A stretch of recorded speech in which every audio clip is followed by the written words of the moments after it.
아모스 9장 13절 15절의 말씀에 관한 말씀인데요.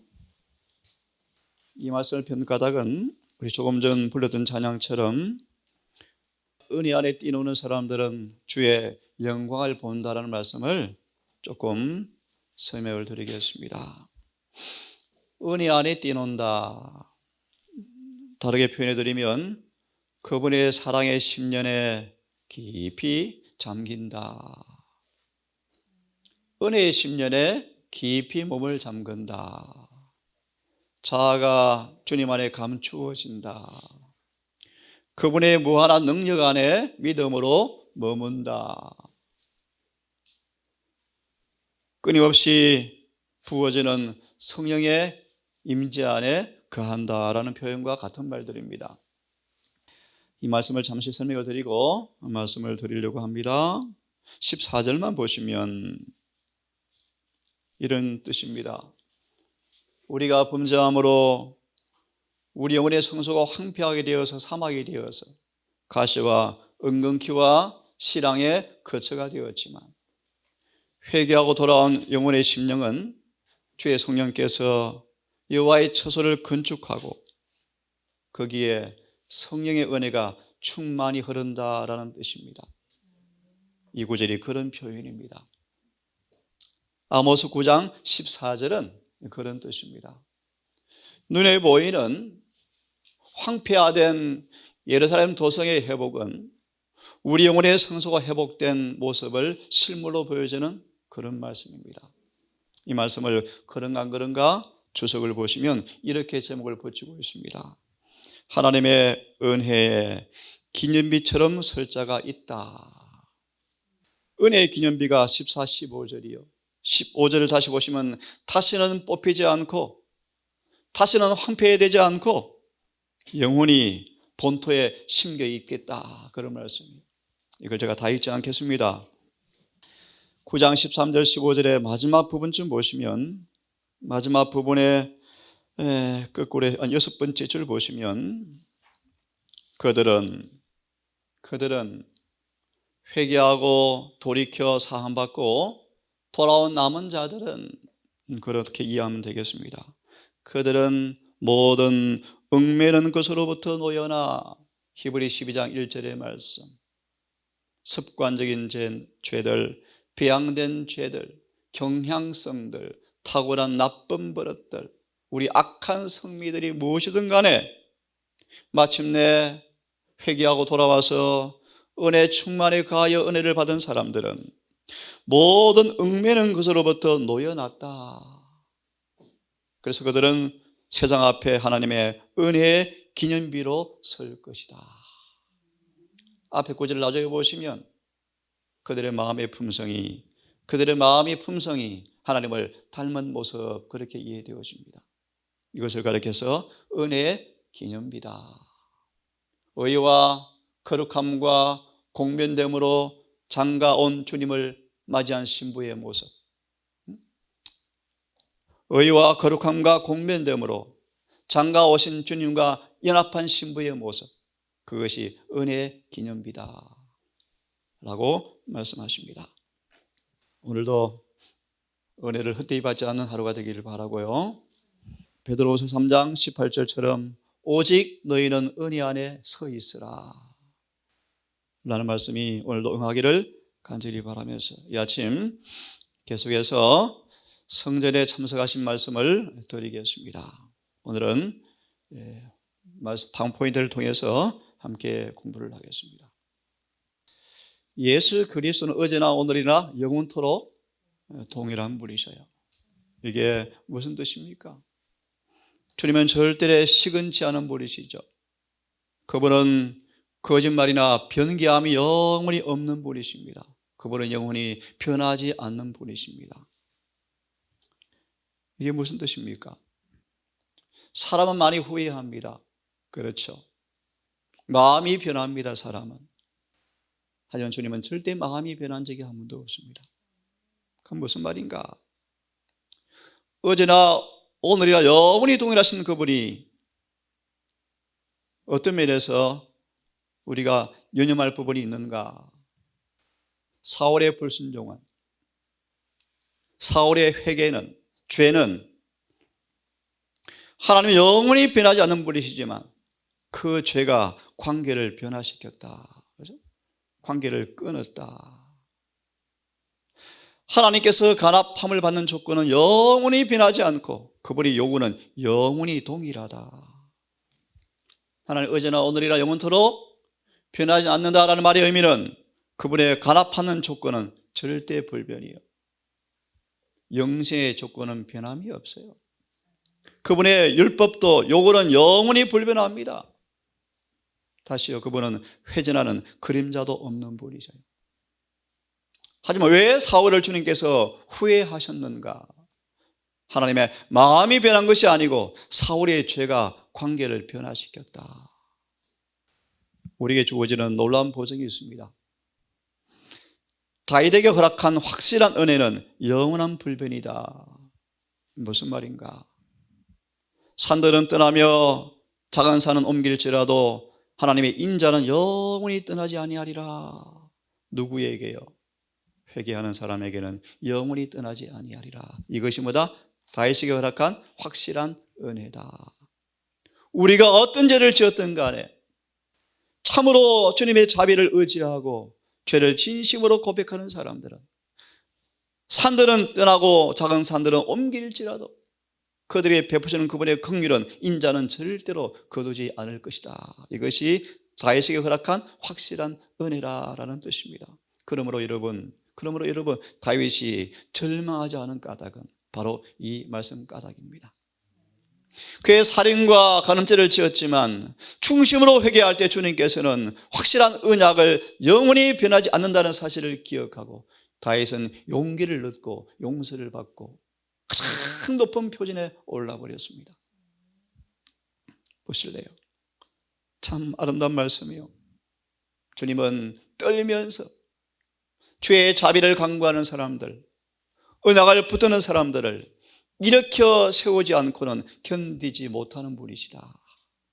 자신의 속죄를 통하여 선을 행할 수 있는 무한한 능력을 우리를 위해 예비하였으므로 그 능력을 우리를 구원하는 데 남겨두는 것이 하나도 없다. 다 사용하신다. 우리를 사랑하시기 때문에 우리의 모든 죄와 슬픔을 그분 앞에 내어놓으면 우리를 보는 그분의 눈빛과 그분의 말씀은 그분은 자비하신 분이시구나. 그죠? 그 신임을 더 두텁게 한다. 그제 참이 불렀죠. 동정의 눈빛과 베드로는 눈빛을 잊을 수가 없었죠. 사랑의 시선이 베드로의 신임을 두텁게 하여서 그는 자살하지 않고 회개하고 구원받았지 않습니까? 자신의 뜻을 따라 우리의 품성을 조성하고 둬야 하실 것이다. 여러분 용기를 내기를 간절히 바랍니다. 우리 주님의 사랑은 죽음보다 강하죠. 이 사랑은 하나님과 영원히 하나가 되게 하는 사랑인데 이 사랑이 너무나 강하기에 모든 권세를 지배한다. 바울이 경험했죠. 이 사랑이 내 속에 성령으로 들어올 때 거부하지 아니하면 이 사랑은 주님을 대한 모든 악의 권세를 지배할 것이다. 그래서 사랑이 이룬 구원이에요, 여러분. 그 하나님의 선을 향한 능력은 어마어마하다. 변함과 회전하는 그림자가 없다. 지금도 이 사랑은 계속해서 풍부하게 우리에게 신의 물로 흘러오고 있다. 오늘은 조금 엄숙한 말씀을 드릴 것입니다. 드리기 전 이런 용기 있는 말씀을 좀 보기를 바랍니다. 어제 말씀처럼 하나님의 품성이 어떤 것인가, 그분의 품성에 대한 이해가, 개념이 우리의 품성을 형성합니다. 소망 604페이지 말씀, 바리새인들은 하나님에 대한 그릇된 개념 때문에 그들의 품성을 그릇되게 꼴지었다고 말씀해요. 무슨 말입니까?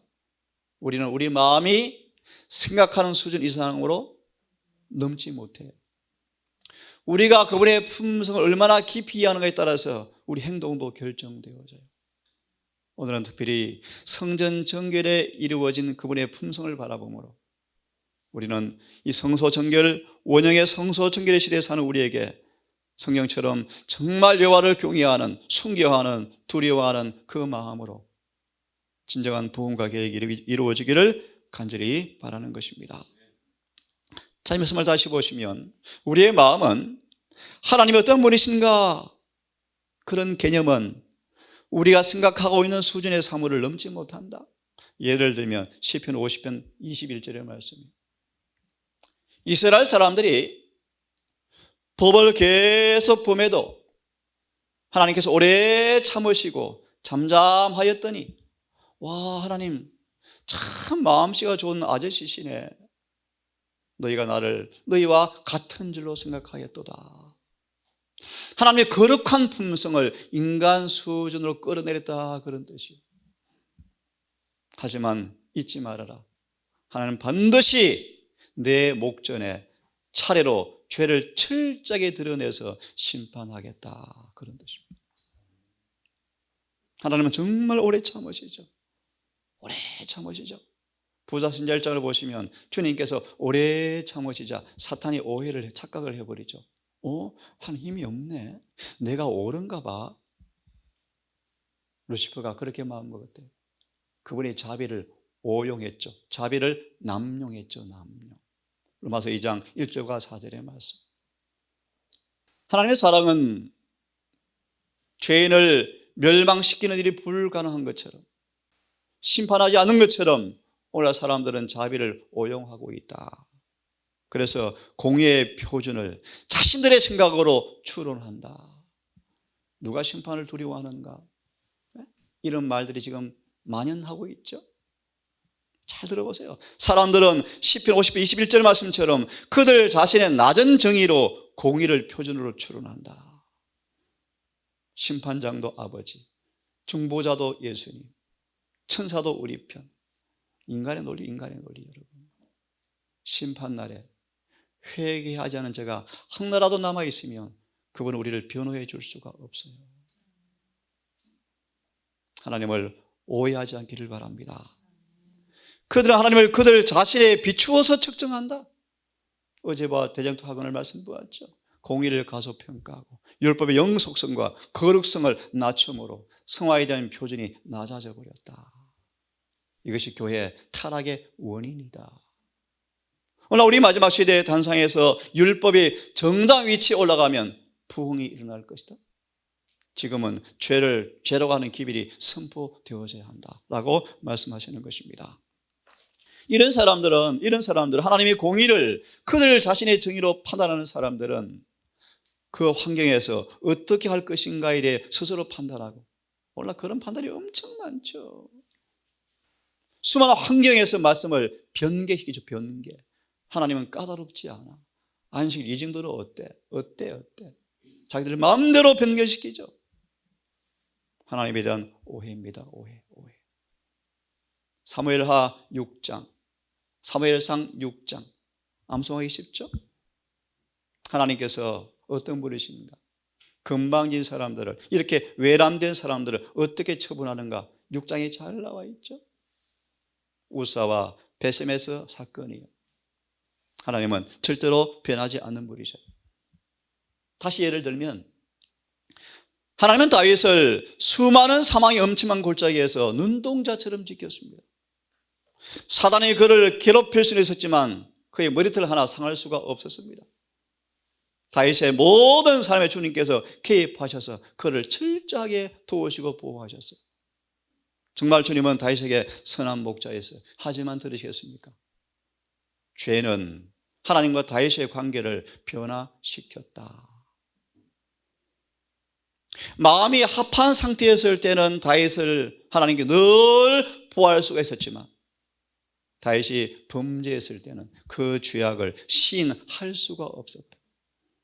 여호와께서 사울의 수많은 적에서 다윗을 보호하셨지만 다윗의 지은 죄의 결과에서 그를 보호하기 위해서는 능력을 행사할 수가 없어졌다. 하나님은 거룩하시고 의로운 분이셔요. 공의로운 분이셔요. 당신의 성전에서 말씀에 이 사실이 여실하게 드러나 있습니다. 다시 복습합니다. 우리 주님은 재판장이세요. 이 예수님이 율법을 세우신 분이십니다. 그분은 율법대로 우리를 심판하실 것입니다.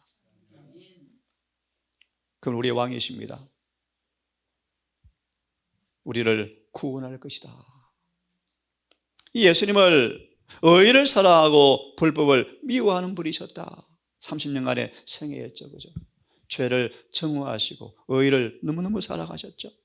그러므로 우리 예수님을 대제사장으로 높이셨다.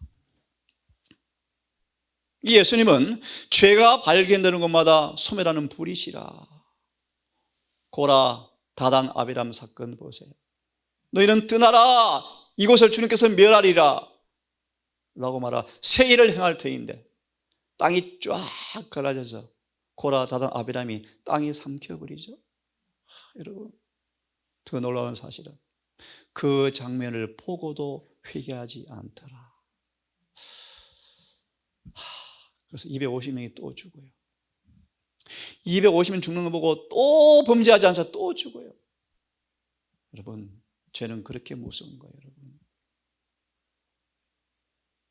시편 90편 8절 말씀을 자주 인용합니다. 지금은 주의 얼굴빛 가운데 우리를 조사하셔야 돼요. 아니면 다 쏘가요. 다 기만당할 거예요. 모세는 이렇게 고백합니다. 율법을 버린 악인을 하나님께서 얼마나 진노하시는지 그 장면 바라보고 내 마음이 혼절해 버렸다. 그런 말이에요.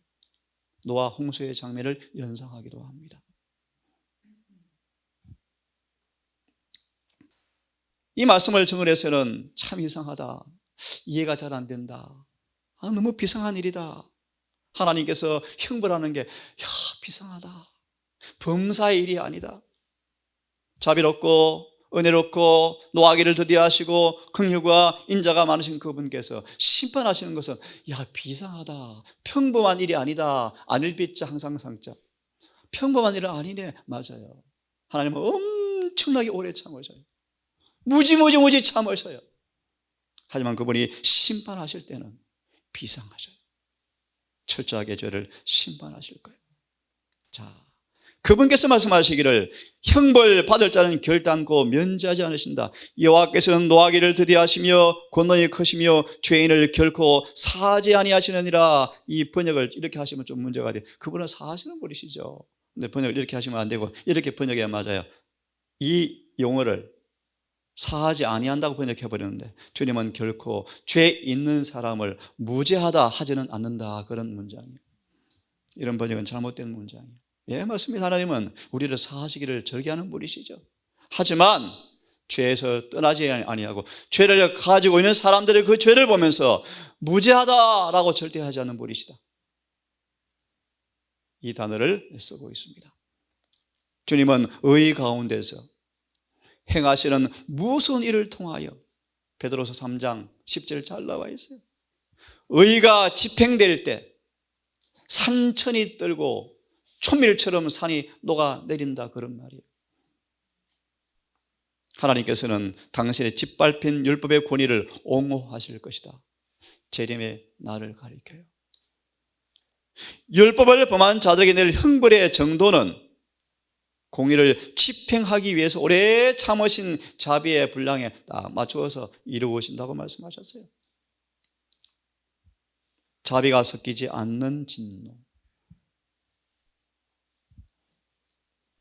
자, 보세요. 주님은 얼마나 죄를 미워하시는가 한번 보겠습니다. 얼마나 죄를 미워하시는가. 겟세마네 동산의 고민들, 쥐어 짜다, 발로 짓밟아 터진다. 아버지의 의 앞에, 공의 앞에 예수님은 너무너무 고통스러웠죠. 모욕과 조롱을 다 받아야 됐죠. 욕설, 십자의 공포 앞에 두려워 떨었죠. 수치. 이 말의 의미는 하나님의 공의가 죄를 벌할 때에는 철저할 것이라는 사실을 보여주는 것이 십자가다. 우리가 회개하지 않고 용서받지 못한 죄, 죄를 남겨두면 십자가에 행해진 아버지의 공의가 우리에게 동일하게 온다라는 사실을 십자가가 보여주고 있다, 그런 말이에요. 아들을 아끼지 아니하시고 결코 죄를 간과하지 않으신다는 것처럼 율법을 거스르는 모든 죄는 아무리 사소한 것일지라도 계산서에 기록되어지는데, 이 계산서가 차감되지 않고 의의가 입혀지지 않은 채 죄가 노출되어지면, 공의가 집행되어질 때 하나님은 십자가에 퍼부었던, 내려쳤던 하나님의 불가항력적인 죄에 대한 정오가 그들에게도 임할 것을 잊지 말아라. 전도서 8장 11절의 말씀해 주시기. 신명기 4장 8장을 연구하라고 말씀하셨어요. 연구하라. 왜요? 최후의 심판날이 가까우고 있다. 그때에는 예수님 앞에, 재판장 앞에 행한 대로 재판을 받을 터인데, 놀라운 사실은 지금 우리는 그 시대에 살고 있다. 혼인예식에 참석하시고 며칠 지난 다음 예루살렘 올라가셔서 성전에 참석하신, 행하신 그 예수님의 행사가 지금 실질적으로 하늘에서 뭐한다? 이루어지고 있다. 심판의 날 오기 전에 그러므로 여러분, 모든 사람은 다 조사를 받아서 영혼을 위해서 결정이 내리실 것인데, 신명기 4장 8장을 연구하고 빨리 유익을 받아라. 많은 사람들은 하나님은 엄격하지 않을 거야. 너무너무 자비하시잖아. 그러므로 이 사소한 이기심, 탐심, 그걸 주목하지 않을 거야 라고 사람들은 생각한다. 하지만 보십시오. 더 이상 피가 우리를 속죄할 수 없는 그날이 올 때, 스가랴처럼 죄가, 두루마기가 철저하게 날아가서 집집이 다 찾아내어 죄를 덜출 때, 그때는 이미 늦을 것이다. 하늘의 기록이 공개될 때 재판장께서는 말씀으로 인간에게 죄를 선언하지 않으시고 날카롭고 가책을 느끼는 시선을 던지실 때, 그들은 스스로 죄를 다 자각하고 떠오를 것이다. 사람들에게 감추었던 죄악들이 그때에는 정말 이번 말씀 제가 돌리는 말씀, 전 세계에 그대로 드러날 것이다. 그럼 우리 죄가 지금 빨리 도말을 받으셔야 돼요.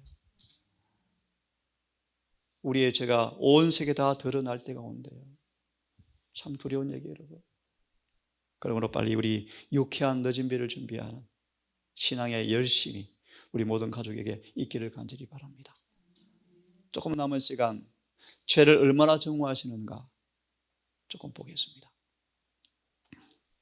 사단이 수만 가지로 유혹해서 범죄케 하려고 애를 썼지만 실패하자 간계로 이스라엘을 범죄케 했을 때 그 장면이에요. 죄는 이스라엘을 하나님과 분리시켜 버렸어요. 그러자 신속히 형벌이 내리게 되었는데, 연병으로 삽시간에 수만 명이 죽었을 때 백성들은 죄가 얼마나 큰지를 깨닫게 되었고, 남은 범죄자도 신속히 잡아서 다 죽였고, 시체는 나무에 매달았고. 왜 주님께서 이렇게 하셨는가? 우리로 말합니다. 가나안 변경을 앞에 두고 이스라엘 사람들이 미디안 창녀들에게 농락당하여 범죄한 장면이에요. 우상 숭배한 장면이에요. 가나안을 앞에 두고 주님은 이렇게 처벌하셨어요. 왜요? 매달아서 죄를 지은 앞잡이들은, 두목들은 장대에 매달아 보게 하라. 왜요? 하나님께서 죄를 얼마나 미워하시는지를, 그분의 죄에 대한 분노가 얼마나 무서운지를 깨닫게 하기 위해서 그렇게 하셨다고 증언은 말하고 있습니다. 주님은 죄를 그렇게 정하셔요. 하나님은 이스라엘 사람들의 선천적 후천적 죄를 절대로 용납하지 않으셨다. 우리의 죄도 절대로 그냥 간과하지 않을 것이다. 지나가는 자여 너희는 근심이 없느냐? 예수께서 왜 오셨는지 예수께서 왜 슬퍼하셨는지 모르느냐? 그분은 심장이 찢겨지고 고통스러워 하시는데 왜요? 죄를 끌어안으시면서 죄를 증오하신 그 마음을 너희는 빨리 이해해라. 그런 구절이에요. 예수님이 십자가 그늘 아래 걸어가고 계시는데 뭐 하고 있어요? 싸우고 있죠. 그렇죠? 참 기가 막힌 얘기 아니에요. 우리의 죄를 용서하기 위해서, 우리 대신 공의를 당하기 위해서 나아가시는데 그들은 서로 어깨 싸움하고 있잖아요. 주님이 어떻게 그분의 의를 드러내신가를 나중에 구절을 찾아서 보기를 바라고요. 예수님은 우리를 그렇게 구원하기 위해서 종의 형체를 가지고 오셔서 죽기보다 죄를 싫어하시고 차라리 죽으면 죽었지 죄를 범하기 싫어하는 마음으로 십자가의 죽으심으로 우리에게 하나님께서 어떤 분이신가 잘 보여주고 있어요. 한두 말씀 보고 내일까지 이어서 주님의 시선, 눈빛, 주님의 얼굴을 좀 소개해 드릴 마음이 있습니다. 날 때부터 소경되었던 사람입니다. 한 번도 사람의 얼굴을 본 적이 없어요. 슬픈 일입니다. 소경이 눈을 뜬 순간 처음 본 눈빛이 뭔가 찡그린 눈빛을 보았대요. 그런데요, 부모도 보았어요. 근심하고 당하는 부모도 보았고요. 랍비들의 찌푸리 얼굴도 보았고 참 행복하고 기뻐해야 할 텐데 소경 눈 뜬 걸 보고 왜 찌푸리고 있어요? 하지만 이제 그의 시선은 평화스러운 예수의 얼굴에 머물렀다. 처음 본 주님의 얼굴이었어요. 네? 주여 우리가 죽게 되었는데 왜 안 돌아보십니까? 그들이 시선을 주님께 돌리자 하늘의 평화가 얼굴에 가득한 주님의 얼굴을 딱 보면서 그분의 시선에서 자무하의 사랑의 눈빛을 온유한 사랑을 느끼자. 주님의 눈빛이요, 자무하의 사랑의 온유한 눈빛이 미치자. 우리 살았다. 주여 우리 구원해 주십시오. 죽을 것 같아요. 믿음이 없는 자들아 어찌하여 두려워하느냐. 바람아 잠잠하라 하시자 바람이 잠잠해지고 그들은 소원의 항구에 인도하게 되었더라. 정말 소망이 멋진 말씀이죠, 여러분. 멋진 말씀이에요. 네? 이 말씀 읽고 오늘은 끝내겠습니다. 드디어 때가 되었다. 우리의 구원의 날이 가까웠다. 그래서 예수님 얼굴을 보고 싶어 바라보는데 예수님 얼굴에 감탄 대신에 슬픔으로 가득 차 있는 주님의 얼굴을 봅니다. 주님의 눈에 눈물이 가득하고 그분의 몸은 마치 갈대처럼 태풍에 날리는 흔들리는 나무처럼 흔들리는데 입에서는 신음소리가 터져 나오는데 울음소리가 스며 나오는데 그들은 이해할 수가 없죠. 혼인잔치 참석하고 가버나움 며칠 머물다가 예수님께서 예루살렘 올라갔을 때 사람들의 이야기거리가 뭐였습니까? 야, 우리 이제 구원의 날이 다가왔어. 흥분되어 있는데 예수께서는 슬픔으로 오셨어요. 이들이 멸망받을 텐데, 너희들 죽을 텐데. 구원의 날이 가까웠다고? 아니야. 멸망에 가증한 것이 거룩하게 서 있고 로마의 군대가 와서 다 죽일 텐데 너희가 권고받는 날을 알지 못하고 착각하고 있구나. 근데 깨닫게 할 수가 없어요. 설명해 줘도 못 깨달아요. 승리의 함성을 울리고 종려 가지를 흔들고 통치하기를 기쁨으로 희망하면서 영광스러운 도성으로 그분을 호위하던 우리가 예수의 얼굴을 바라보면서 얼마나 놀랐을까. 예수님은 몇 번 우셨어요.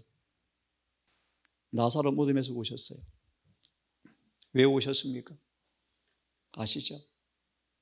죄사함 받지 못하고 예수를 영접하지 아니하므로 영원한 부활이 없는 둘째 사망을 당할 사람들의 운명을 그 당시부터 쭉 바라보시면서 너무 슬퍼서 우셨대요.